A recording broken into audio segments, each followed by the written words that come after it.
You mentioned earlier that you always have a plan. You get in trouble when you don't have a plan. So now that you're in your post-fight career as a promoter, what is your plan moving forward? Where are we going to see Bernard Hopkins 5 years from now? My boss, 5 years and 54. No, 5 years now. Think about it. I'll be 59. But listen. Yeah, baby. Well, first of all, I'd be glad to be a year away from collecting my Social Security. And also, I can benefit off my bonds that have been sitting there when I turn 60. It's retirement. I can start collecting tax-free money out of that. So I'll be able to go ahead and do some fun things when I'm 60. But the trade-off is I gotta be 60. Right? Do you want to be 60? Do you want to be 60 fast, or do you want to be 60 slow? Yeah. The way I feel and the way things is, I want to be 60 slow, but I do want to get there at a slow pace. Now, listen.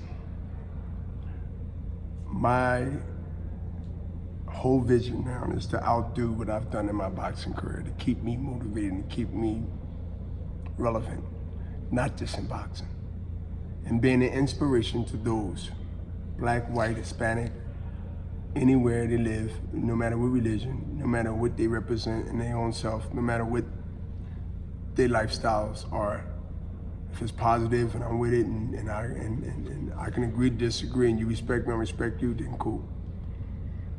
I want to be the poster man for that you can be successful. I didn't say be successful and you're going to be successful at everything you try for. But I'm saying that if I can have made it and I made it, then there's talent in you that I must keep promoting to people. I must continue to tell them the story. And a story of mine, like you have a story and I have a story, if everyone in this interview, that's doing this interview, that's hearing this interview, that can pick one thing out in their life, no matter what age they are of mindfulness, they can say to you and I what made them stronger, because everyone has a story where it could either wipe you out, and not just physically, broke your back, and you're here to talk about it. That story is no different than my story. Your story is no better, my story is no better than yours. So when people say, well, Bernard, my story ain't like yours, but man, I know I did come. No, I stop them right in their tracks. I say, no. Your story is like mine. And matter of fact, your story is up and might be a little notch higher because you recognize that was the moment in your life. And they'd be like, you know what, that makes sense. I said, man, you remember that story? How long was it? 10, 15, some say 20. I said, and you still remember it just like it happened yesterday. So that defined you. Because if you didn't get over that, you wouldn't be here to tell me about it. There must be who I've been once I became a planner, a thinker, preparing myself as an athlete and as a citizen in this world, that you must know who you are, what you are, to be able to have goals to make all this stuff mature, become a blueprint for others. Because people are watching. People are watching. And when you become a person of interest in a good way, not in a way of looking for you, and you become a person that people admire, kids, grown kids, grown men, grown women, and they come up and they tell you stories about what they remember about you, and they come up and say how I inspired them through something they read. And I'm out there signing autographs and people and hugging them, and they telling me these stories, and some I remember a lot of them. And they show me pictures that they had. This is what the Hall of Fame weekend brings. People that live in Vegas or live close to Vegas and came from all around the world to say they remember you from this picture they took. I want you to have this picture. Of course, they got copies and they want me to sign one. Yo, They saved these pictures for how long? Because they was planners too.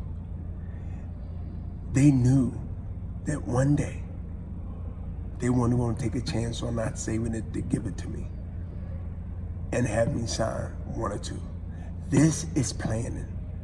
This is people that you touched, even if it was just through boxing. And then there's those who come across like me in the alleys of the world and other sports where it's something more than just what he became or done in the ring. He had a story behind him. We all do. And I played it out to the max, and I took that and I squeezed every drop of liquid out of that towel. This body, this soul, to the sweet science of boxing.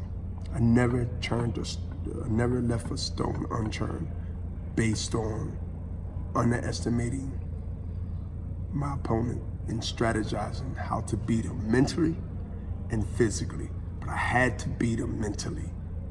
And that's why a lot of things was done before the fight, to get in his head. Because anyone, even in society, they can use words to destroy people, use words to entice and people to be the worst of themselves. It can happen in the political world today. It can happen in sports. It can happen in motivating, and it can happen in tearing people down. This is very powerful. And if it's misused, a lot of people can get destroyed. A lot of people can be influenced, and you can create an atmosphere that will start a war between you and I, just based off words. Today is a clear sign what words can do and what words can unite or light up. Well, it's interesting because you're a man who made his living off his fists, and they try to say sticks and stones don't break my bones, but here we got one of the great fighters ever saying, no, this could hurt you maybe just as bad as your hands, you're saying. This, compared to a punch wears off.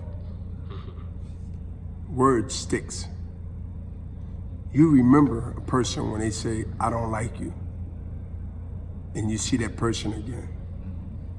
You remember a person that do something to you, whether it's an act or words, especially words.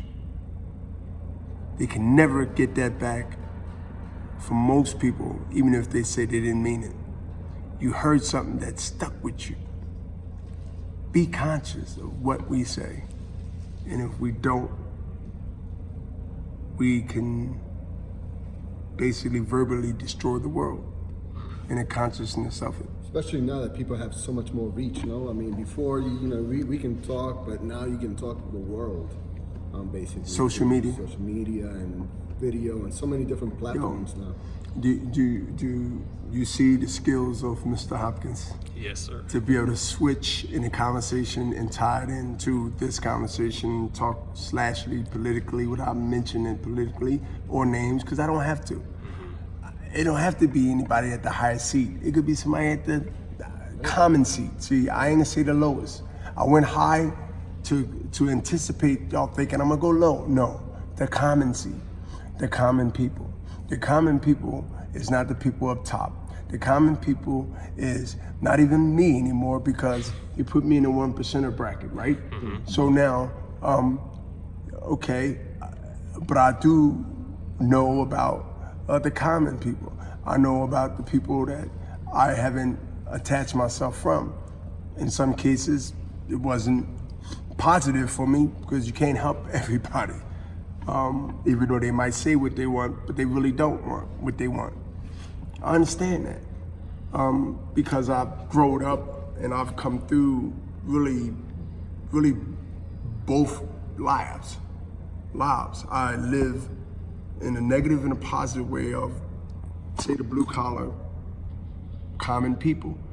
And then through boxing, through the travels, I've got to meet, introduce myself, and also be introduced and rub elbows with the corporate world side.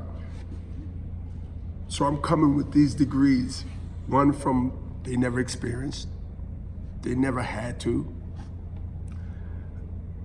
they had their travels. This was not involved in their travels. But I'm coming with that, and I'm coming and learning as I go theirs. It puts me in a more advantaged situation, because as an advantage, I know when I'm talking to a bullshitter or not. I know when I see and hear, and also they might think, persuade me to believe, or to think that I know what I do know. So that's to my advantage. Even this interview, seeing it, they is so some convinced and arrogant, they won't even take this as any warning. This would be, oh, he just talking. Mm-hmm. That's cool too, because that's what I want them to be, to think that way. I don't want to teach you how to stop me.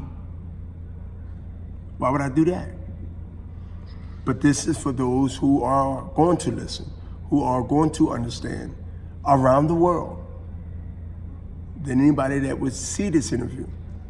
This go to millions of people all around social media that I believe, not hope, I believe, I know it, that it will reach the right people, and even in the people that was thinking different. I believe they would think different when they hear this interview. Not just of me, of themselves, because there was a lot of things said, and it wasn't just about me. Most of it was, but a lot of it was just about what we talked about, and there's many topics that we have dialogue on the last 2 hours.